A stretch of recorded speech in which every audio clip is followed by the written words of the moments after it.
ఒకనొకప్పుడు త్రికూట పర్వత శ్రేణుల దగ్గర సరోవరం ఉంది. ఆ సరోవరంలో కొన్ని మొసళ్ళు నివసిస్తూ ఉన్నాయి. అక్కడే ఒక పెద్ద అడవి ఉంది. అడవిలోని కొన్ని ఏనుగులు నివసిస్తూ ఉన్నాయి. ఒక రోజు ఆ ఏనుగులు విహారానికి బయలుదేరాయి. అలా అడవంతా తిరుగుతూ ఈ సరోవరం దగ్గరికి వచ్చాయి. ఈ సరోవరం దగ్గర ఆడుకుందామని అనుకున్నా. ఆడుకొని గెలుచుకొని అన్నీ చేస్తున్నాయి. చేస్తుంటే ఒక మనుషులు వచ్చి ఏనుగుల రాజుకి కాలు పట్టేసుకుంటే అది వదలలేదు. అది ఏనుగు మొసలి అలా ఫైటింగ్ చేస్తూ ఉన్నాడు. అది ఫైటింగ్ చేసిన అయినా అది వదలకపోతే ఆ ఏనుగు దేశం మర్చిపోయి పూర్వకాలం జన్మన శుద్ధి వల్ల దేవుడికి ప్రార్థించాలని అనుకుంది. అప్పుడు ఏ దేవుడికి ప్రార్థించాలో తెలియలేదు. అప్పుడు ఓ భగవంతుడా, ఎవరు నన్ను సృష్టించింది, ఎవరు నన్ను ప్రేమించింది, ఎవరు నన్ను ఇన్ని రోజులు రక్షించావు దేవుడా, ఇప్పుడు నేను కష్టాల్లో ఉన్నాను, నువ్వే వచ్చి కాపాడు అని అన్నాడు.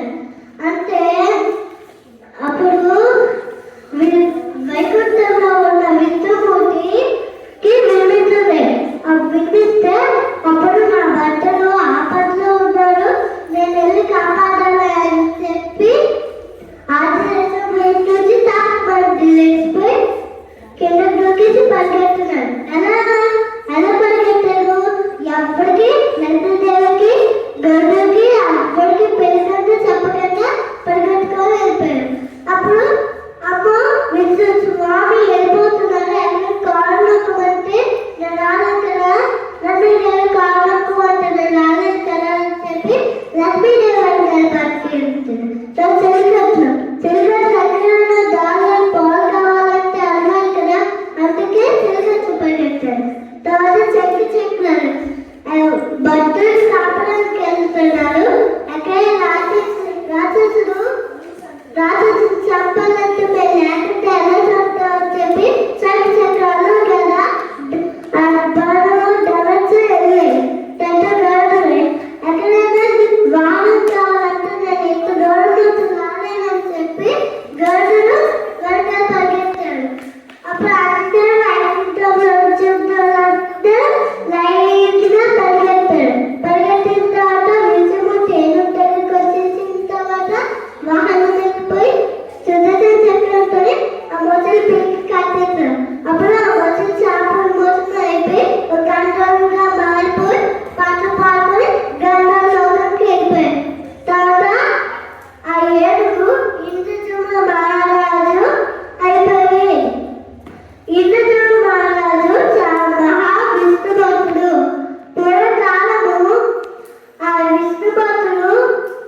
విష్ణుభక్తులైన ఇంద్రజుమ్న మహారాజు తపస్సు చేస్తూ ఉన్నారు. అగత్య బాబులు వచ్చేదాన్ని చూడలేదు. ఆ చూడకపోతే అగత్య బాబులు నువ్వు ఏనుగా మారిపోని శాపం పెట్టారు. మరి ఆ శాపం కోసం ఇప్పుడు అయ్యి నువ్వు నా భర్తవి, నువ్వు పూర్వకాలంలో నువ్వే అగత్య బాబు శాపం వల్ల ఇలా అయ్యావు, ఇప్పుడు శాపం చెప్పాడు, నువ్వు నాతో వైకుంఠం వచ్చి అని చెప్పించారు. అందరూ క్లాస్ ఈ కథ చెప్పగానే ఈ కథ విన్నా చెప్పిన మనకి జ్ఞానం వస్తుంది. సరే నువ్వు పరుగులు లేచేంత మంచము దిక్కుగా ఈ ఏనుగుని మొసలిని ఆ త్రికూటాన్ని ఆ సరోవరాన్ని తలుచుకుంటే బుద్ధి వస్తుంది, మోక్షం వస్తుంది. అందరికీ ధన్యవాదాలు. అందరికీ ధన్యవాదాలు.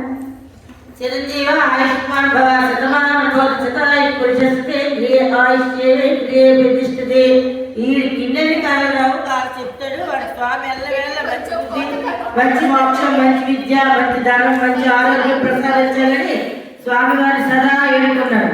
అయితే వాడికి నేను కథలు చెప్తున్నాము, మీరు చెప్పండి, బాగా యాక్చండి, అందరికీ కూడా శతమానం బాగుంది. ఆయన ఆరోగ్యాలతో ఏంటి మంచి విద్యాబుద్ధులతో మంచి ఉన్నత స్థితి నుండి ఉన్నత స్థితికి వెళ్ళాలని కోరుకోండి. ఇప్పుడు మీరంతా దేవ